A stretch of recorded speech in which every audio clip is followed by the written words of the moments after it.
Hi, I'm Jill Deacon. Welcome to another episode of A Love Affair with the Unknown. For close to a year, US President Trump has been making noise about taking over Canada.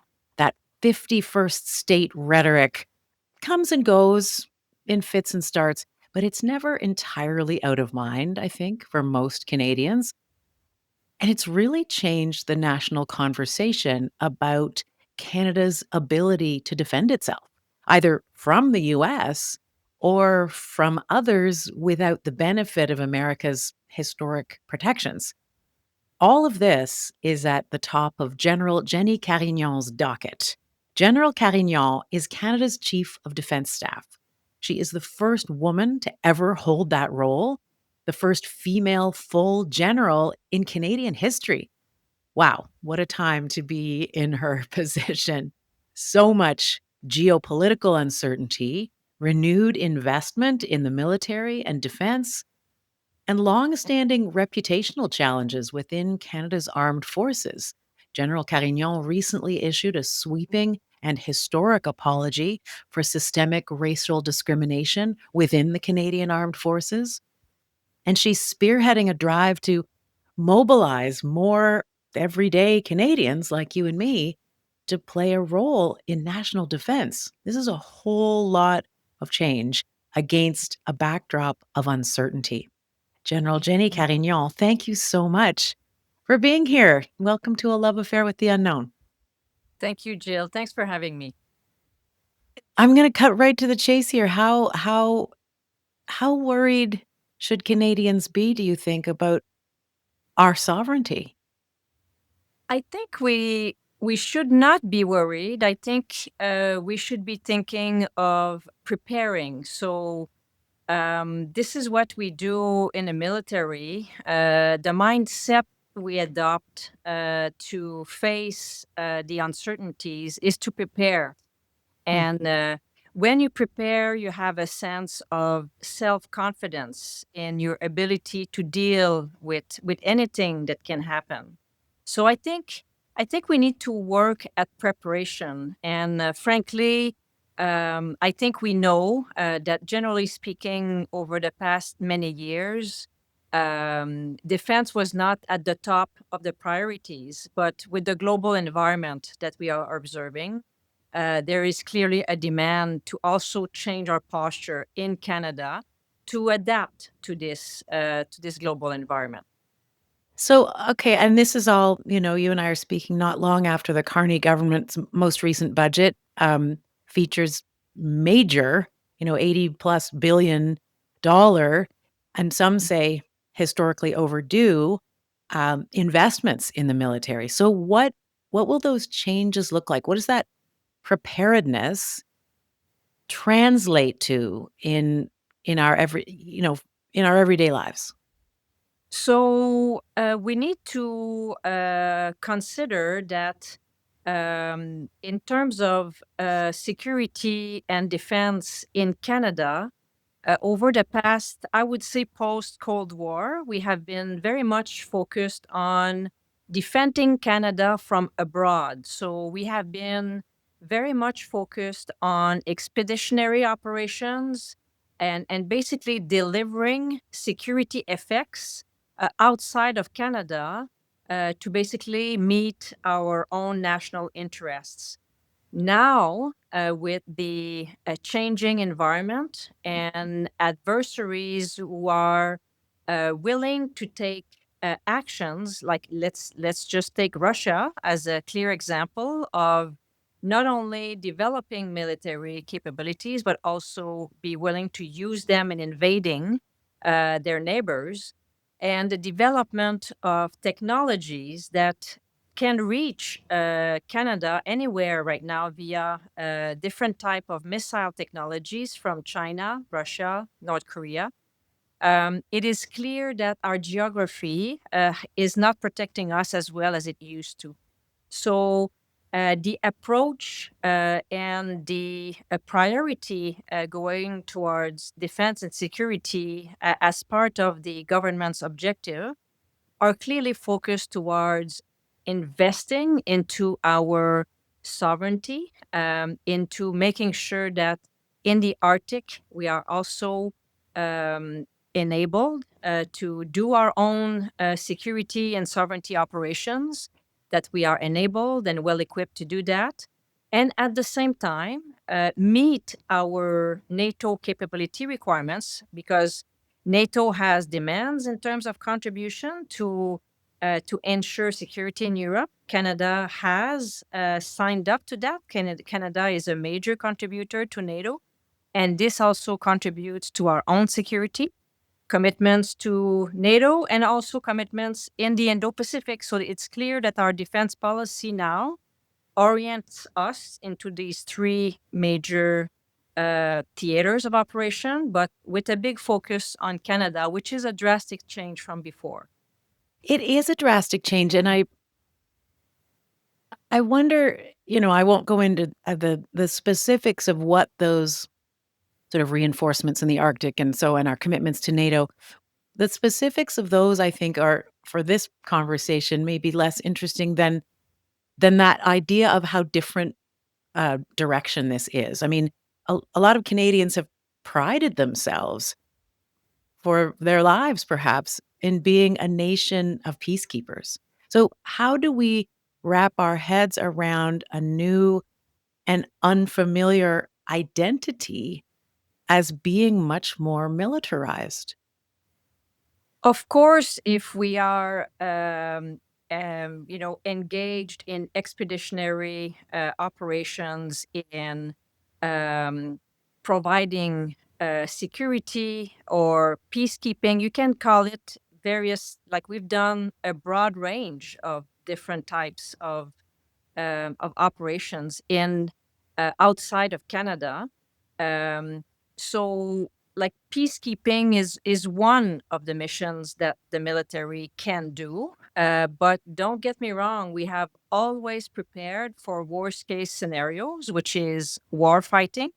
Because if you can do this, you can actually conduct any type of other operations in an effective manner. So the fact that we are good peacekeepers is because we have continued to prepare for war fighting. So because those abilities remain the same for many types of operations, including responding to various different domestic operations here in Canada, for floods, for pandemics, for so the ability that we have to respond to any crisis is the fact that we have maintained our warfighting capabilities and abilities as well.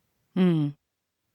I guess it's just that idea of, 85 or $81 billion being invested in the military is as I say, a lot of people feel that that's historically overdue, that kind of investment, but it is a change in priorities.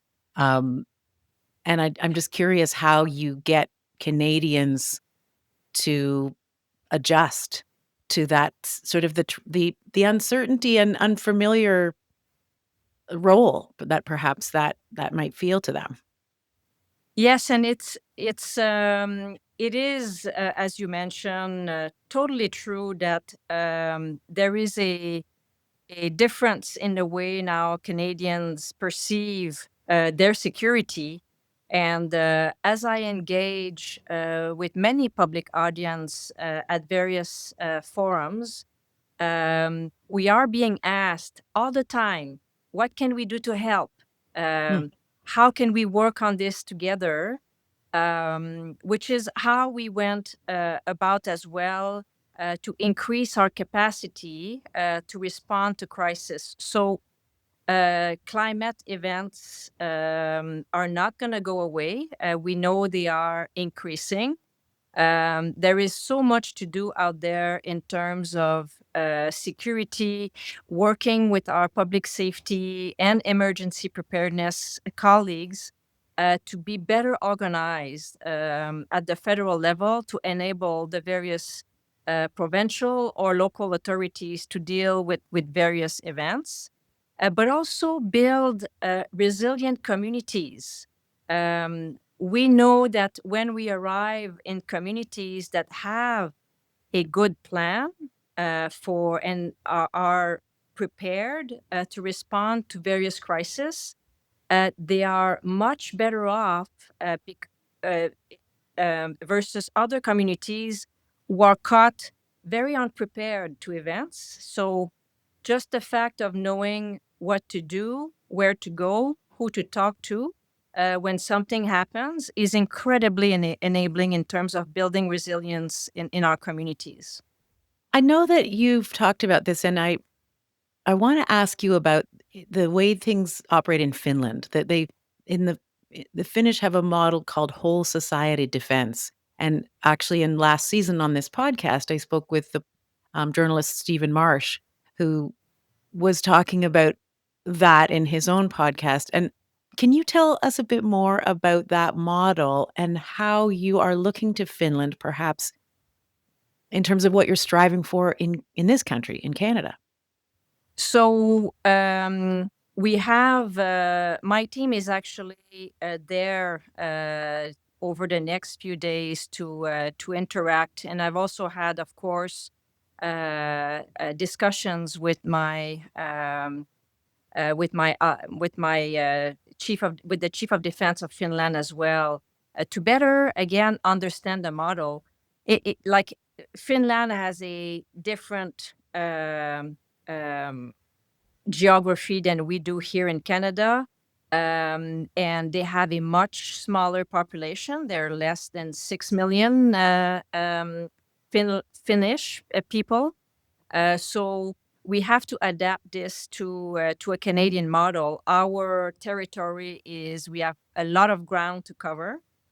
So we would have to adapt basically what we see from them, our best practices, to us here in Canada. But Um, the idea, as I understand it, is that every citizen, or yeah, I suppose from 18 to 65 or whatever the parameters are, has some kind of varying degrees of levels of training and responsibilities to that community preparedness that you're talking about. Some people get trained in first aid, some people get trained in, what would happen if there's a flood in your neighborhood or whatever. Can you talk is that am I right in sort of understanding that's what whole society defense is kind of about?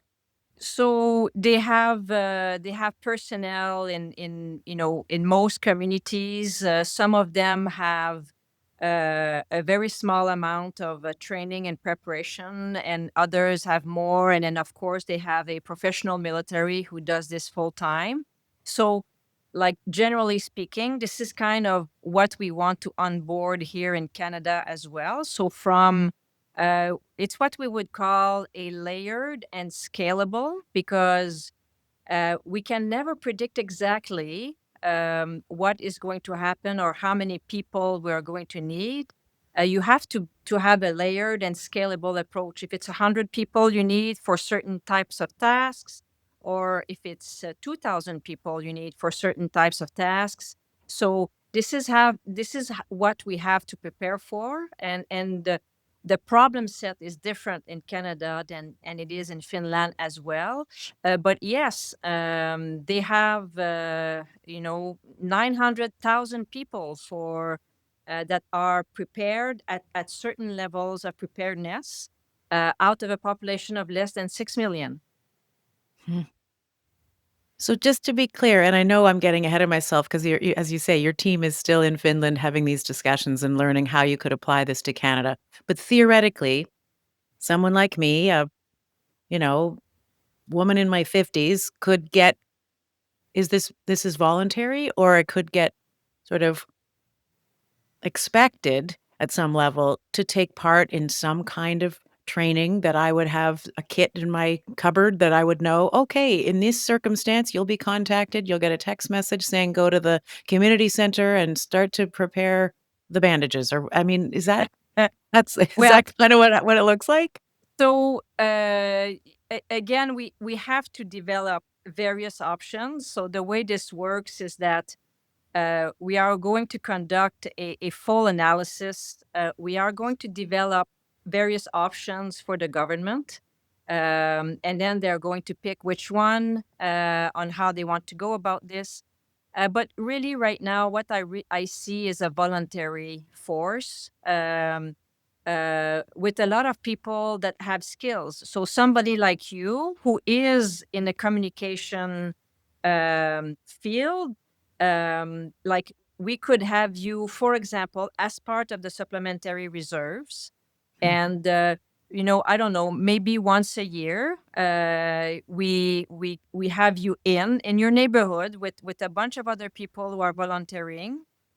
We bring everybody up to date, and then you're back to your normal business. But again, well aware of, this might happen, this might happen. So you already have an idea of where to go should something happen and how you can actually contribute. We're going to Mm, need a lot of people that are enabling in the communication space when we have crisis or disasters. mm. So we can anticipate we're going to need people with specific technical skills. We don't need them on a permanent basis, but on a very temporary or for special cases. So again, I'm thinking out loud right now. This is really Sure. what this is No, about. I'm absolutely putting you on the spot a little bit with that specific scenario, but it's interesting to understand what that might look like, and I keep coming back to what a profound difference that is. I can see your point that this is a very positive difference insofar as it can make communities better able to support and care for one another in any kind of climate related or terrorism related, any kind of crisis, to be able to take care of one another and protect ourselves in all the ways is a positive outcome of that. And yet it is a hugely unfamiliar scenario And for that's people. that's that's the whole trick, yeah. So we're talking a lot about uncertainty.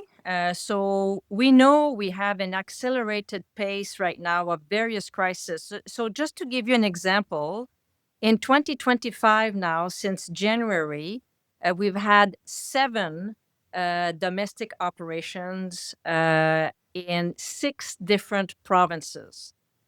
So usually for in the past 30 years, like what we would see is maybe one domestic mission every 5 years. Now we are more in the last 5 to 8 years. We are more in a five missions per year type of scenario. And this year, the year is not over yet. We are at 7. What do you Uh, mean by a domestic mission? so it's floods and fires, Okay. like a response. Like I remember we responded in 2019 to electric cables being cut leading to Les Îles La Madeleine. So we brought in military capabilities to allow hydro to respond quickly to that. So these are the type of things that we need to be ready for. But you have to structure and organize yourself so that you're not reinventing the wheel every time. Every Right. time something happens, and then people know and it brings in, I think, a greater sense of comfort, and also it builds resiliency because people have the self-confidence that, okay, I know what to do and I know where to go if something happens. Absolutely. And it's, this sounds like at some level, to some degree, as you say, it's going to be voluntary, but this is civilian recruitment here, that is going to be required to roll this out. And recruitment overall in the armed forces has been in sort of a death spiral. That's a big challenge in your role. I know I don't need to tell you. What's going on? Why is recruitment being so challenging, and how do you handle that challenge and turn it around? So we've had a lot of challenges in that space, and I think this was what we would observe as well in the work market out there. Um, On top of that, we have very deliberate processes. Of course, if you're joining the military in the regular force, you are going through a selection process. You're going to have security clearances. You're going to have to make sure that people are in good health, and so on and so forth. Um, but those processes had not been modernized for many years. So we took on that task to streamline our processes, modernize our standards. What is diagnosed now in terms of various medical issues was not diagnosed 35 years ago when I joined. So we need to, modernize our approach, not apply 35 or 50-year-old standards to today's reality. So we did all of this work, and last year we basically surpassed our target by 200 personnel, things that not happened in over 10 years. So recruitment wise, we are being very successful. This year we have increased our target even further, and we are on track to achieve it again this year with a higher target to meet. So recruitment wise, we are incredibly happy with the progress and success we are seeing. Okay, Uh, so things and are turning around. and we keep we know it's a continuous improvement to make sure that we learn from what we see, and then we keep improving our processes. What drew you into the military, General? Oh, that's always an interesting question. There are decisions you make at 17 years old that you don't know quite why, and then you have to sometimes try to figure this one out. I've done this pretty much all of my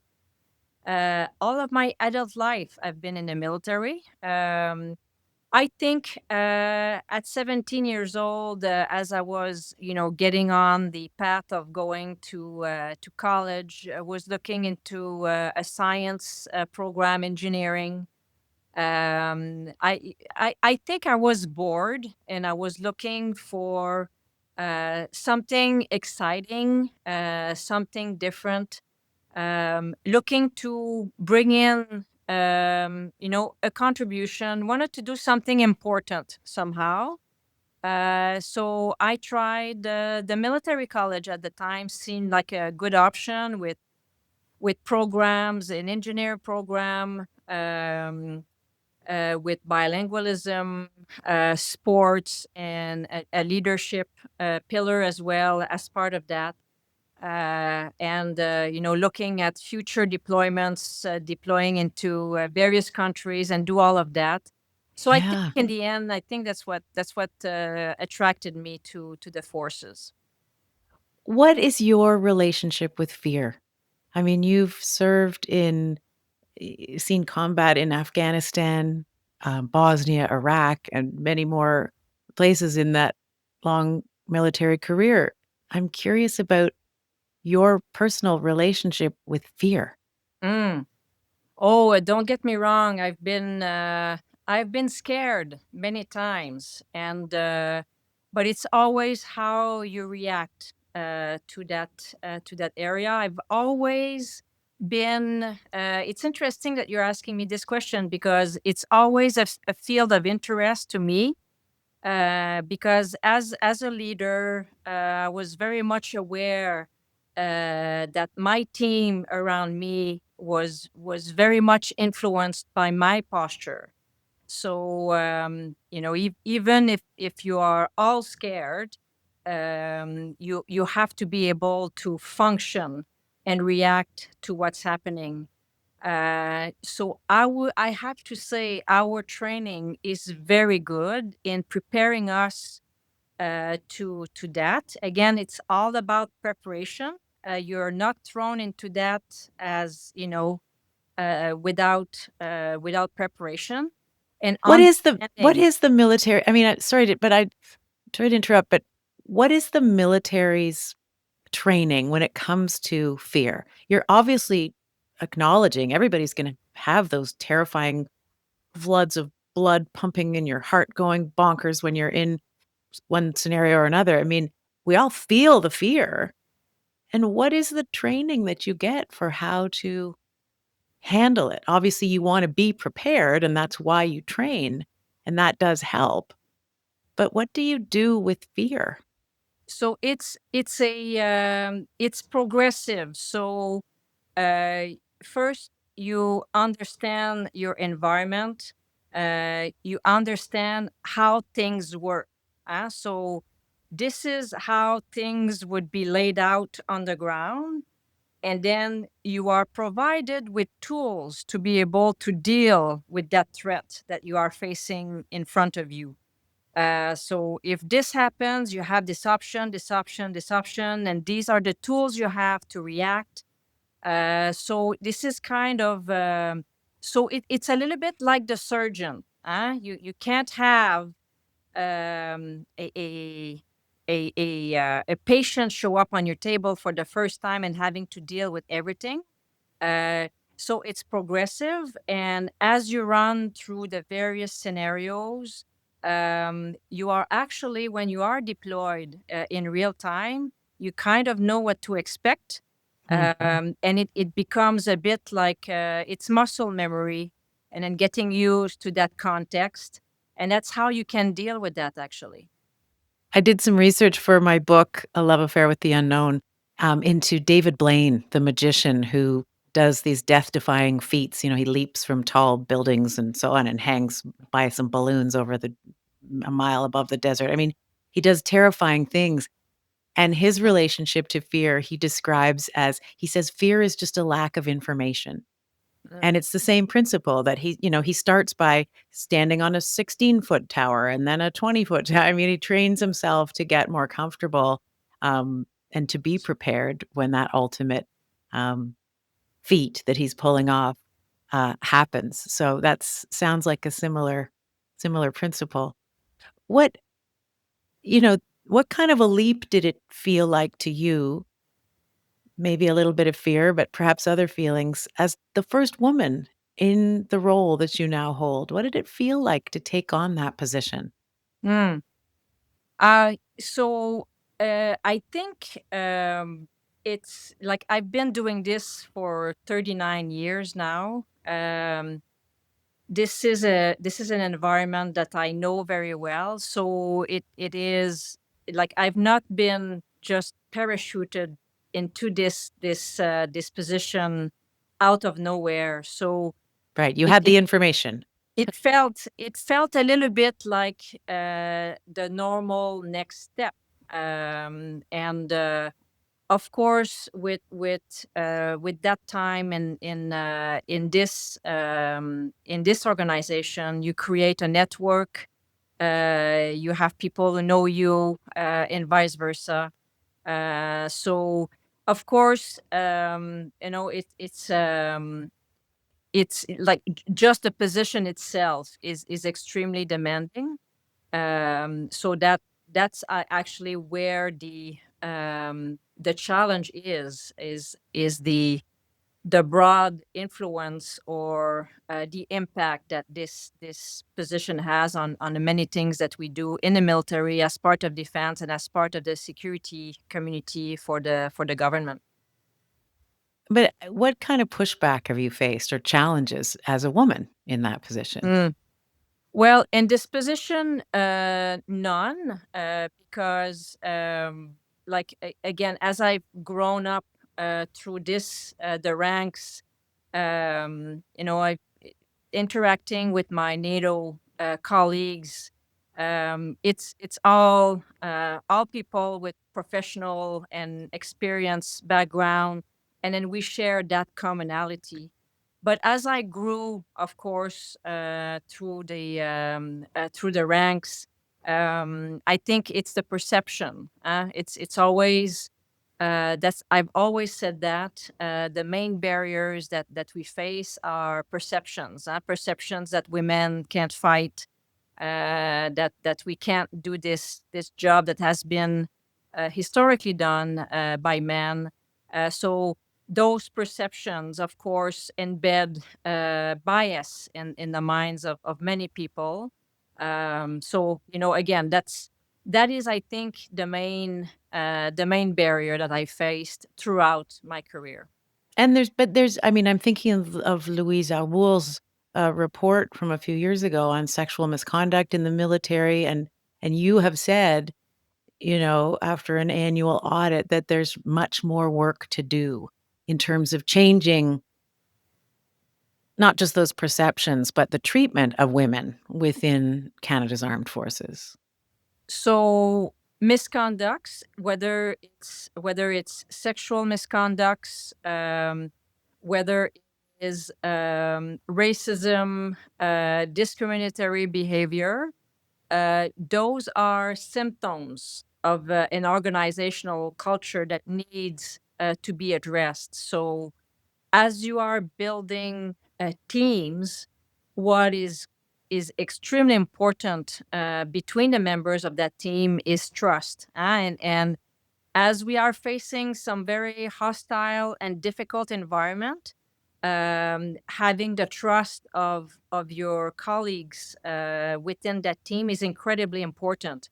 And when there are misconducts, regardless of which type, in between members of that team, that affects that trust, and of course the how efficient this team will be, in their tasks. So this is all related to the various human dynamics that we observe between team members. So there will always be work to do, as we have, the defense is 110,000 people interacting with each other on a daily basis. We have new members we onboard, socialize to the way we do things. We will always have work to do there to ensure that those relationships between team member remain healthy. Mm. So we give ourselves the mechanisms to be able to deal with that. This is basically what we've learned in over the past many years, is that we can never say victory, the work is done, we can focus on something else. No, that's a lesson we learn, because otherwise it always comes back uh, if you are not consistently dealing with those relationships on a daily basis. You are, um, and I know you're not gonna just single-handedly take credit for this, but I mean, you are leading the quite an historic change within the military, and as we've talked about, this is a change, in the military's role in our country and the priority of defense in our country, but also within the military itself. You are, talking about this sort of transformation of the culture, building up more trust both within the forces and the respect and trust from without. And you delivered this historic apology on behalf of the Canadian Armed Forces recently, acknowledging that systemic racism and discrimination within the institution. You said it caused harm to countless people it was meant to support and respect. You said we failed you. It's emotional to watch you deliver that address, and you were very emotional and seemingly very sincere. I wonder what that feels like to you to have an institution that you've invested, as you said, most of your adult life into, and that you clearly believe in believe in the value of. What does it feel like to you to be trying to sort of turn a ship, um, at an incredibly challenging time? Well, I love this institution. I deeply believe in its role that it plays for Canadian. It not no not only it has a defense role, but it also has a role within our society. So I want to make sure, and I do not believe that we are perfect, and I am serious about us remaining vigilant about ourselves, acknowledging that we are not perfect, and then making sure that we can improve that, and then we can deal with those issues between our members. So, like again, we are not going to be perfect all the time, but the aim here is to make sure that we can address those issues that we need to address. It's all about having a grown-up relationship with our past as well. We need to acknowledge that if we want to be able to move forward, and actually making sure that we address those dynamics between team members, that we can reach out and have 100% of Canadians available if they want to serve their country in various different manners. In addition to being, the leader of, I think you said 110,000 members of the forces and so on, you're the mother of 4 children, 2 of her whom, serve in the Canadian Armed Forces, I understand. I'm curious, General, what have you taught your children about how to cope with fear and uncertainty and change? So I'm gonna correct the numbers a little bit. So Okay. there are 71,500 members of the regular forces. We have another 25,000 members of the primary reserve, and I was counting as part of that team also our public service employees as well, which we have another 25,000 members roughly. So like it's a big team. Defense includes also our public service colleagues, along with people in uniform. But my kids have lived a military lifestyle for many years. Of course, both my husband and I were in the military when we had kids. So they've been moving a lot. They have been changing school sometimes every year as we moved around the country, and then we lived for a couple of years in the United States as well. So facing the unknown, they know very well. And then they also face the fact that mom was away as well on missions, and dad was at home with everybody while I was away on various missions. So they've kind of grown up as part of that military lifestyle. But they have taught me a lot as well. Hmm. That is also what kids give back to parents. But What have I they think, taught you? oh, I think they taught me that you have to be both able to improvise, and you also have to be able to have a plan. So when the situation dictates, you can't have a plan for everything, and you have to be able to improvise on the spot. So like again, I have learned a lot from my kids. Isn't that the truth? Um, okay, I just wanna my last question, I kind of wanna maybe end where we started, which is this these changes, forced changes, we might say, brought on by Trump's threats. In the brightest possible future for Canada, what does these changes bring about? What are we potentially not seeing in the fear and consternation that I think a lot of people have about the unknowns right now, about the threat of American annexation? What what are we potentially not seeing that could be an outcome from all the change that's happening in our country right now? Well, I think we have to pay attention to what the some of those underlying changes that are being asked, and it is clear that as we see how Canada is repositioning itself, needs to change based both on how the U.S. administration sees things, but also based on the global environment, because they are also adapting to that global environment at the same time. So it's about understanding all of those dynamics.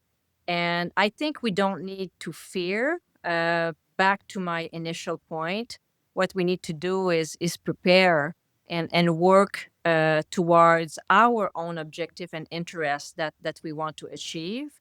And there is definitely a deliberate effort to invest in Canada, in our sovereignty, in our defense, and in some ways contribute to that overall continental defense. We can't change our geography. We'll have to work with the United States to protect our territory together. Missiles don't know borders, and it's a lot easier to do it together. And we do that already with the arrangements via NORAD. So we've had, we've had a lot of experience with our American colleagues in doing that, but we also want to bring in specific defense assets and for Canada itself as well. I'm so glad to have the chance to speak with you today. Thank you for taking the time in your very busy schedule. I really appreciate it, General.